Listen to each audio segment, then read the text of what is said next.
All right. Hello and welcome everybody to today's live with It's All About Choices. Today we are up close and personal with our very special guest, Lewis Thurston. And he was once a private client of mine, and he is a regular listener every Tuesday on Facebook Lives. And it has been almost 2 years since we have worked one-on-one together, and I'm super excited to have Lewis join me today and as we reconnect and catch up. And so, thank you for taking the time out of your busy schedule to share your personal testimony, your journey with all of us. So, we definitely appreciate that. And I know many of our listeners can relate to today's topic. And so today we're talking about how Lewis finally lost 26 pounds. He lowered his blood pressure, cholesterol, and fasting sugar levels, avoiding additional medications, and starting on insulin. Okay. And so that is huge. And so Lewis is not alone in this situation.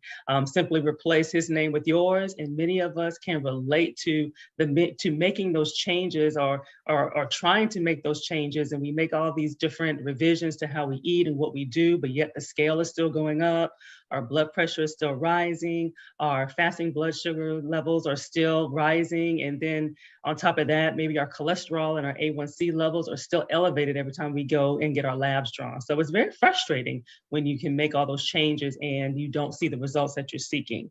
And so for those who are tuning in live and for those who are listening to the replay, I encourage you to post any comments, any questions that you have. I will monitor the thread, and so I will respond. And if there's something that I cannot answer, I will ask Lewis and I will get the answer for you, okay?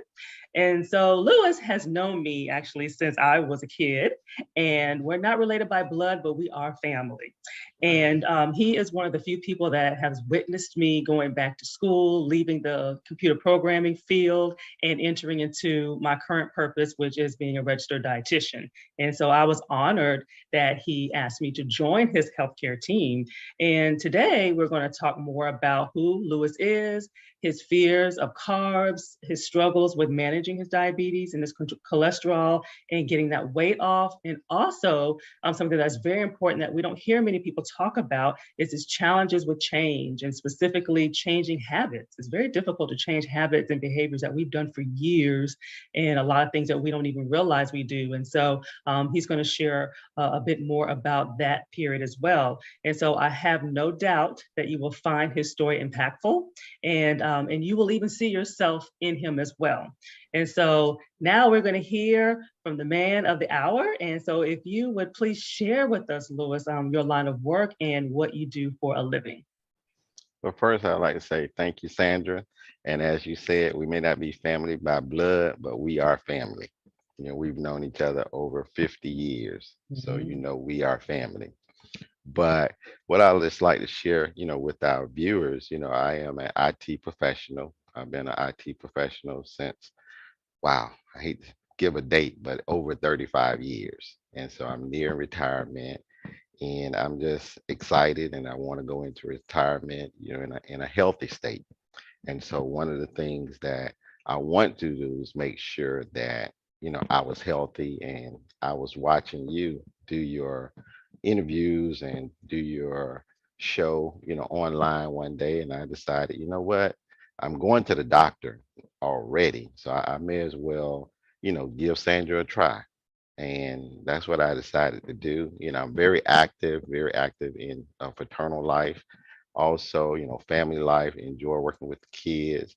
And so I just have a lot of things going on. And but one thing that I wasn't mindful of, and that was, my overall health. And so in working with you, I got opportunity to focus on my health. So that's Awesome. that's that's where I'm at right now. Awesome, awesome. And share with us when you were diagnosed, if you can remember the order and maybe around the time frame of when you were diagnosed with the diabetes, the high blood pressure, and the cholesterol. Okay, well, I'll never forget. It was the day after Thanksgiving. I want to say it was 2017. And we had this big Thanksgiving dinner. I was, enjoying myself. I mean, I just ate everything, and I was just really, really excited about, Thanksgiving, day after Thanksgiving. But I woke up, and I'll never forget, it was a Friday morning. and I had read a book, or I was reading a book the night before. So night of Thanksgiving, before I went to bed, I was reading this book. So that Friday morning, I woke up, I could not see the letters on the page. And so, I was like, oh wow, uh, I've gotten to the point now where I need to have glasses. And so I was like, but I was afraid because I was like, this is really strange because I can't even read the letters on the page. And so I went to Walgreens, bought some readers, put the readers on, and the letters, I could see the letters on the page. And I was like, okay, I just don't reach that point.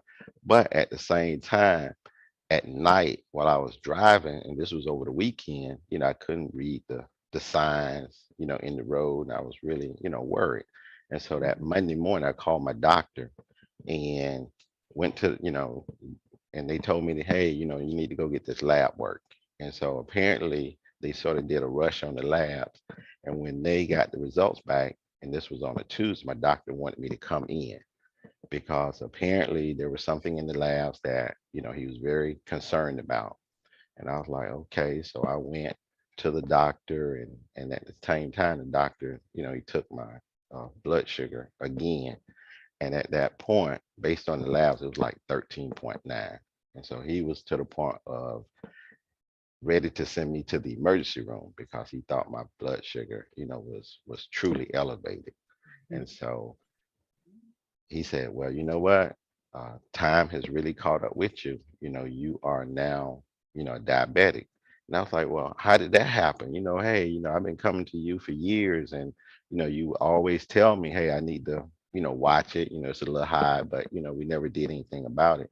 But this particular time, it had reached that point.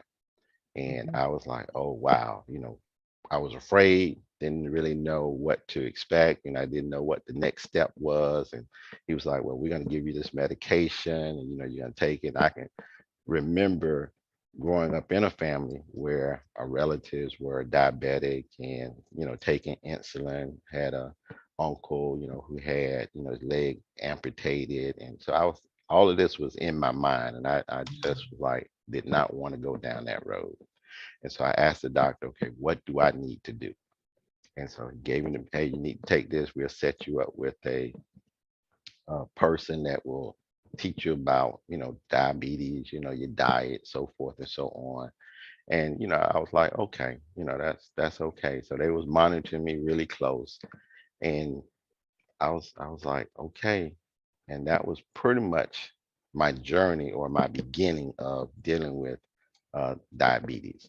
And so, but I'm happy to say, it was like a year later, the numbers were coming down, because I felt like, okay, I need to stop eating carbs, stop eating sweets, start looking at things online, reading things about, how to deal with diabetes, what things elevate blood sugar, so forth and so on. And I was like, oh wow, so I dealt with that, I guess for 2 years. And I think it was in 2019, I was listening to you, and I think that's when you and I, got together because I decided, you know what, Sandra's doing this, Sandra is family. So I'm just gonna open up because I really wasn't really trying to share. I felt like it was personal. It was my, it was my journey. Didn't want to involve you, but you was talking about dealing with weight loss and, different health changes. And I decided, hey, let me reach out to Sandra and open up and share with her. And that's when I started having a real and personal conversations with you. And it's been a journey, 2 years or almost 3 years later. And here I am. I can truly say that I may not be consistent with following your program, but going from 2017, a 13.9, and last year, I think it was in September or October, it was at, A1C at a 5.5. Yes. And I remember you used to tell me about, getting exercise, and I'm like, well, I'm already busy. I'm already out and about. I'm doing things. I'm active. No, no, you need to walk, you need to run, you need to at least get 30 minutes in. And Yeah. we kind of went back and forth on that. But eventually, it got to the point where you was relentless. You would not give up. It's like, hey, I let you in, and you took control to make sure that, Yeah. so that's where we are right now. Yeah. So that's And let sort of me like my touch base on journey. that. Let me, you touched on a lot of things that is important, and as far as keeping things to ourselves. And I think that is just very common with people is we're afraid. We feel like we're the only ones that are doing this, and we feel like we got to figure this out on our own. And I went through the same journey with my blood pressure. When I got Mhm. diagnosed in my early 30s, I was like, okay, let me try to figure this out. And I did the same thing. So we all have been down that path, and so it's almost like it's a huge first step to really reach out, and that's Mhm. usually the most difficult step, is to reach out, because you don't know where that's going to go. And so I'm glad that you finally did that, because you had a lot of different challenges that were going on. So you had so when he was speaking about A1C, for those that don't know, that is a 3-month average of your blood sugar levels.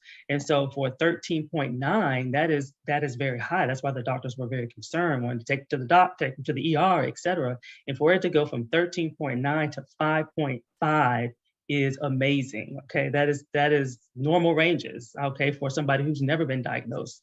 So that is huge. So he put the work in, he put and as you see, it's not about perfection.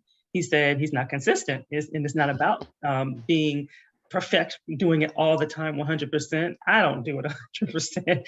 So but it's 80/20. That's where the 80/20 rule comes in. Most of the time you're doing the things that you need to do and giving the body what it needs, and you did that. Now, how long after the diabetes diagnosis did the blood pressure and the cholesterol, how long did those come about? Well, I think once I started doing, I guess what you suggested, exercising, walking, those things really help with my overall blood pressure, Mhm, and cholesterol. I really haven't monitored my cholesterol. I just basically, every 3, 4 months mhm. when I go to the doctor, they do the labs, and Right. they're not, they circle, hey, good cholesterol, bad cholesterol, but they were really concerned about, my A1C, Right. my Most. blood sugar level. And Mhm, so, but as far as cholesterol, mhm, one thing the doctor wanted to make sure was that, hey, because of diabetes, you have a risk of, heart attacks, and strokes. mhm, So mhm, cholesterol plays a role in that. And mhm, so they put me on a statin just as a mhm. precautionary measure. And so Gotcha. as a result, I think based on the eating methods or the change in eating that you've shared with me and kind of helped guide me through, it has really helped my cholesterol level. But Mhm. I really was Absolutely. monitoring my A1C and blood Absolutely. sugar, and so I think Absolutely. as a byproduct or a Exactly. side benefit, Mhm. my cholesterol is being lowered, my Absolutely. weight is being lowered, and so all of that plays a vital part, Absolutely. in keeping Absolutely. everything together. Yeah, Yes. total body, exactly. Because you don't, like with exercise, we sometimes spot train. We don't Yes. want to Yes. spot with the nutrition side. We don't want to just focus on weight loss, or just in your case, just focus on A1C. We want to make sure that we're addressing the total body, and that's Right. exactly what we had focused on. And share with me then, what were some of the challenges and struggles you had on your own prior to me, that you were trying to do to get your A1C under control? Well, I think initially some of the challenges that I came into was I enjoy food. I love to eat. My friends, they have a running joke. Hey, he will get put out of a restaurant if they have a all you can eat buffet. Okay, so I enjoy eating, and I just felt that there was no food that I could not eat or should not eat if I desired to have it. Okay. And so that was probably the biggest struggle, that I encountered even as a diabetic. I figured, well, if I take my medication, I can still eat what I want to eat. Well, the weight was going up. I think at one point in time, my waist was like at a 42. Mhm. Okay. And now my waist is at a 36. All right. But But here again, all of this is because of what you have shared with me and how you've educated me in this process about food. I still enjoy food. Exactly. I still will go to a buffet, but at the same time, I find myself I can't put the food away like I used to. That's right. Even though the desire is there, I cannot put the food away.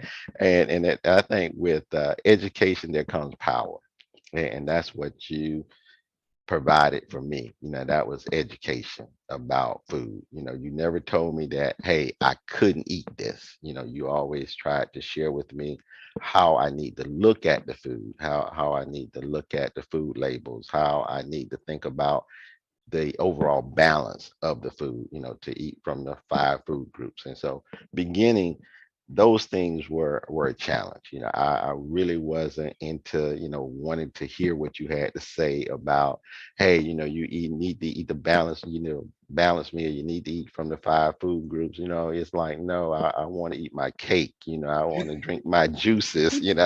I don't want to drink 4 ounces of juice. I want 8 ounces. I want to drink as much as I want to. But after, I think we probably was into probably our fifth or sixth week, Mhm. and you really put your foot down. You say, hey, you know, you're not gonna go back. And you was probably more determined to push me forward than I was to go forward. So I think one of the biggest challenges, another challenge was, just being willing to listen to you, being willing to trust you, and to say, hey, you know what you're doing. Because I was thinking, oh well, I can tell Sandra that this is a better way of doing it. So it's like you always want to do it your way, but it's like, no, you're the professional, Sandra. You're the professional, and I had to come to grips with that. And so again, that was another challenge, wanting to let go and let you coach me through this process. Mhm. And even, here we are 3 years later, I still consider you to be my coach. When I go to my doctor and my doctor say, hey, what are you doing? Things are looking good. You're normal. I'm just very proud of you. And I Mhm. say, well, I have a registered dietitian, and I say it with pride. And they say, well, who is she? Well, you can find her online. Her name is Sandra Goltry. She's a registered dietitian. And my doctor say, I'm going to look her up too. And so now when I go in, the doctor say, I know what you're doing, and Sandra's Mhm. doing a great job with you. So even though we're not on a program, but you're my lifetime coach as far as Amen. when dealing Yeah. with my overall health. So I think those are a few challenges that I've shared with you at this particular time. I'm sure you could probably name some challenges that I had, because you had to put your foot down a few times.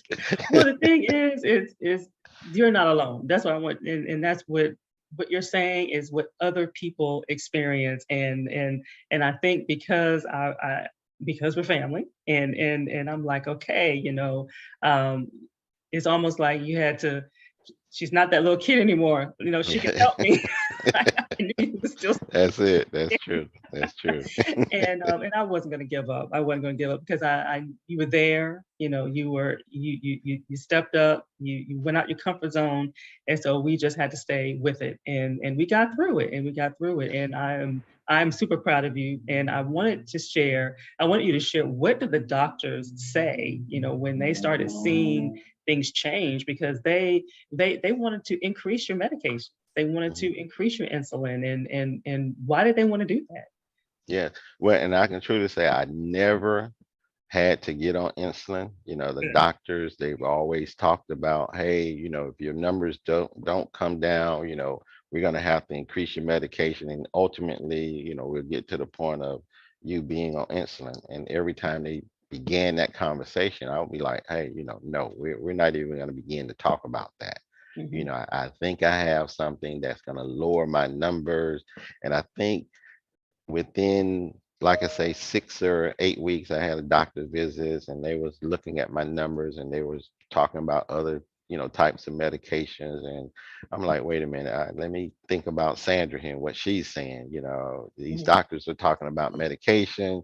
Sandra's talking about really like a lifestyle change. Get some exercise, watch what you eat.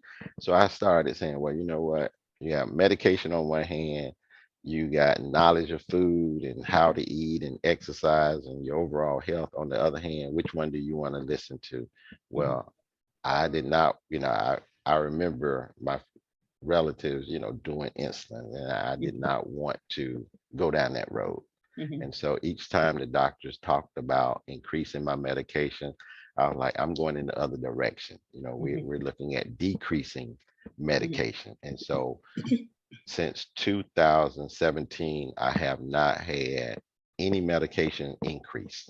Awesome. Okay. And my numbers are going down. I just really realized that and believe that if I step back and take a serious look at it, I could probably get off of the medication, Mhm, that I'm on. But mhm, at the same time, there's a saying that my doctor used to always share with me. He's like, you have to work at keeping your numbers down every day because diabetes do not take a day off.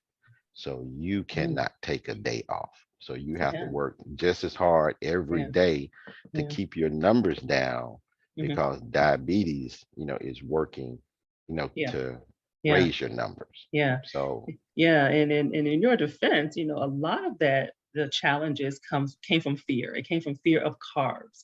And a lot of times when people get diagnosed for the very first time, the first thing the doctor says, you got to cut out bread, you got to cut out fruit, you got to cut out this, you got to cut out that. You can't, and so to the point where a person doesn't know what to eat and they're scared when they have diabetes. And so one of the biggest challenge, and it's very common because even those who are trying to lose weight, that's the first thing they do, they cut out carbs, not realizing that that is going to cause side effects later. And in Lewis's case specifically, it was raising his sugar levels. And so here I am saying the opposite. You need to eat some carbs so you can get yeah, it down. And so we had to kind of work through the barriers of what he read and what he was told and the misinformation and then me saying something totally different. And so it was a struggle in that regard, but it's so common. And it's, as a dietitian, it's challenging for me because I know what you've been told, and I know that where that fear comes from.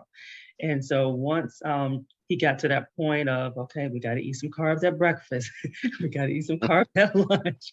Once we got to that point and he started seeing the levels finally going down, then I think that was the biggest breakthrough. But it was just almost like he had mentioned, he had to kind of let go and trust the process. And I thank you for that because I know that it was difficult for me to come and just say the total opposite of what you've heard and been told.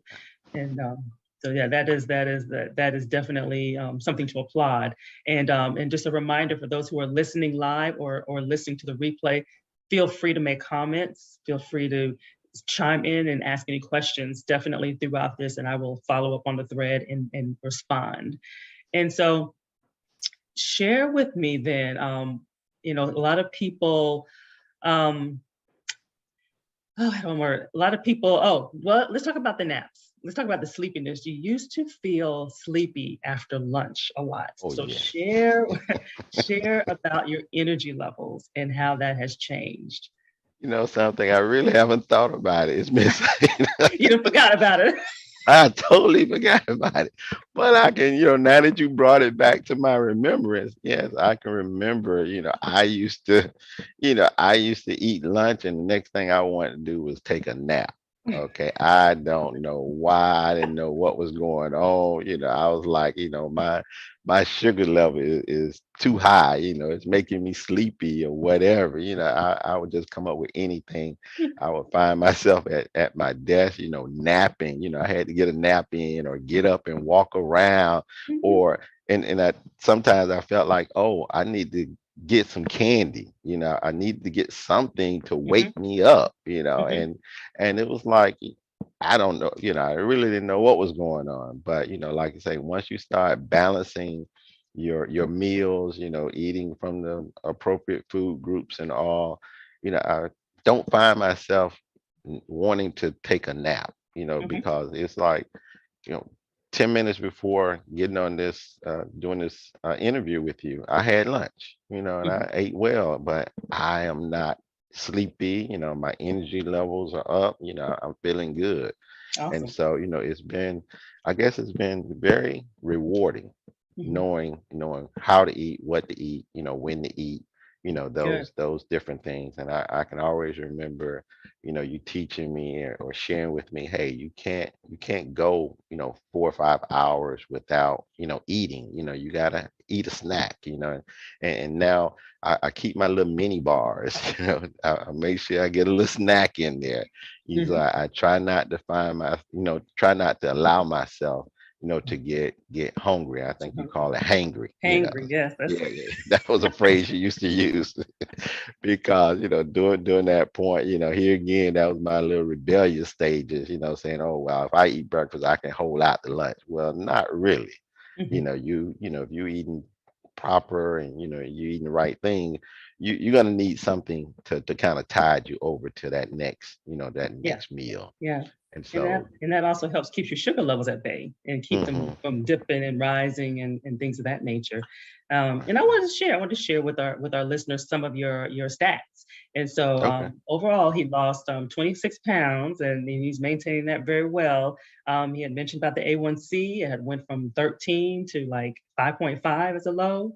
And his fasting sugar level, so something that he checks every morning at one point, was as high as like the 170s Yes, and yes, averaging either 120s or less, which yes, is yes. awesome. Blood pressure was averaging at one point 150s over 90s, and that has gone down to averaging maybe 120s over the 70s. And then cholesterol, at one time it was as high as 106. So this is the LDL cholesterol, which I call it lousy cholesterol for short. Say the bad. 106, and that went down to 90. And so, and ideally, want that below 100. So, all his levels across the board has improved overall. So that total body we had spoke about. And so, share with us how you feel like physically, like you mentioned already about the energy levels, but what about focus and sleep, and then emotionally, like how's all that changed for you? Oh, well, truly everything across the board, as you shared, definitely has improved. For sleep, I try to make sure I get anywhere between 6 to 7 hours of sleep because, if you really get less than that, you find yourself, irritable, and that's not really good. But if you kind of balance yourself as far as getting the proper amount of sleep, it helps. As far as getting your exercise, for me, as far as focus, I definitely have the mental clarity, and sometimes, I say, yeah, I may have a little brain fog, every now and then, but Mhm. overall, I'm focused, I'm able to concentrate, mental alertness, and Awesome. definitely the energy, here I am almost 60 years old. I'm still, out there dealing with the kids and youth sports and, Mhm. playing ball with them, throwing, playing catch and all of that as a, Mhm. a Mhm. coach out helping, helping the youth.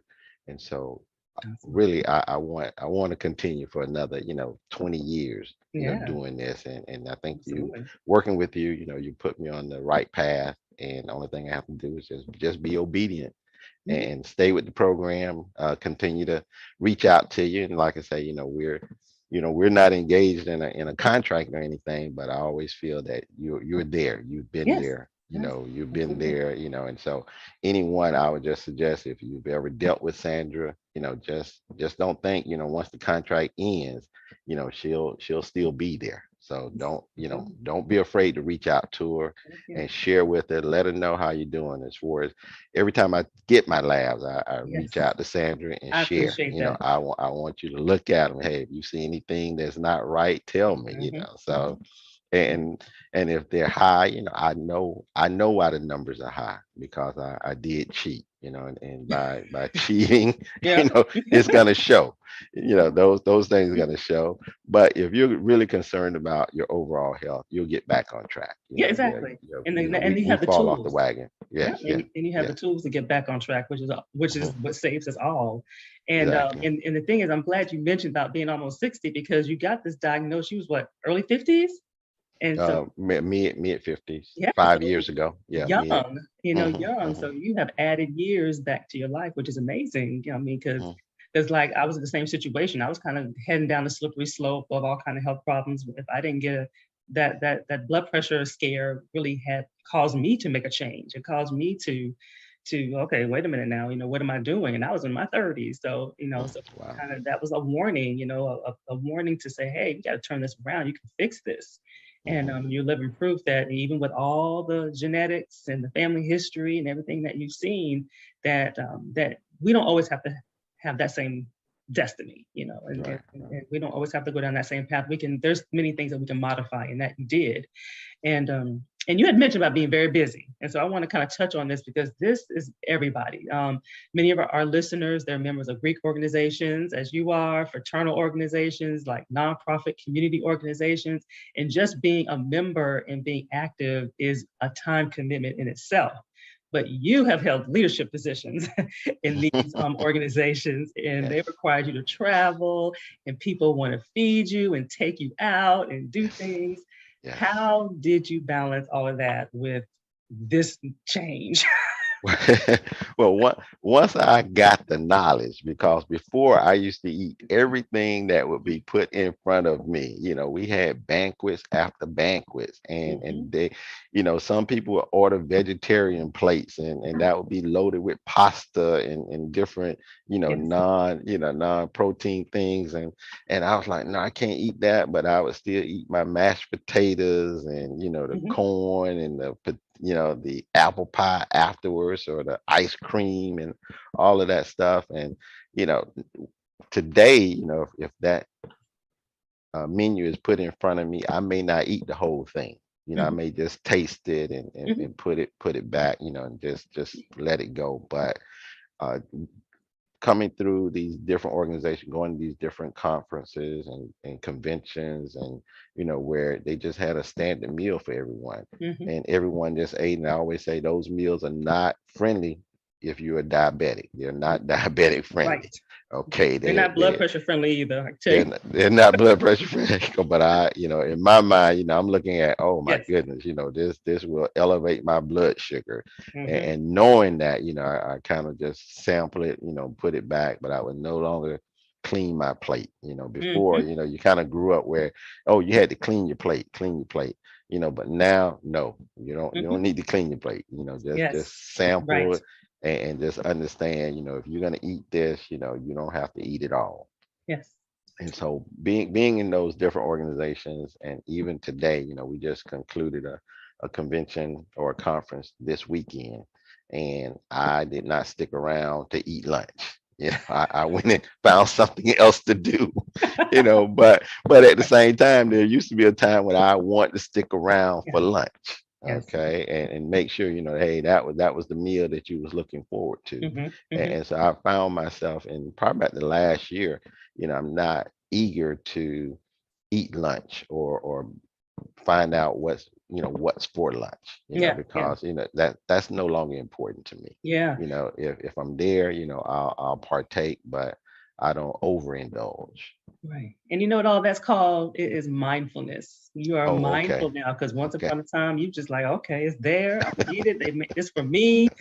And but Yes, and yes. you can have it, but now you just have less of it. So it's not Yeah, like you're yeah. not allowed to have it, you can't have it, but now you're more mindful of how you eat and when you eat and what you choose to eat, and you're more selective.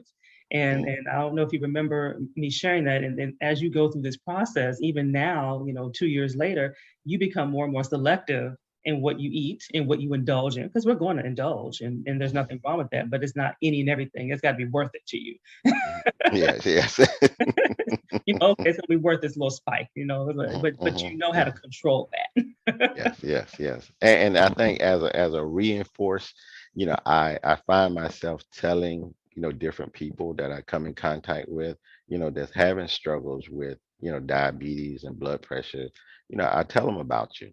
I tell Thank them you. they need to reach out. They need to, catch you on Facebook. I have a friend, that he finally reached out to you, and he was very pleased with the results, that he got. And now, we're like partners. I'll Good, reach out to him sometime and say, hey, what your numbers look like, and he'll good. share those numbers with me.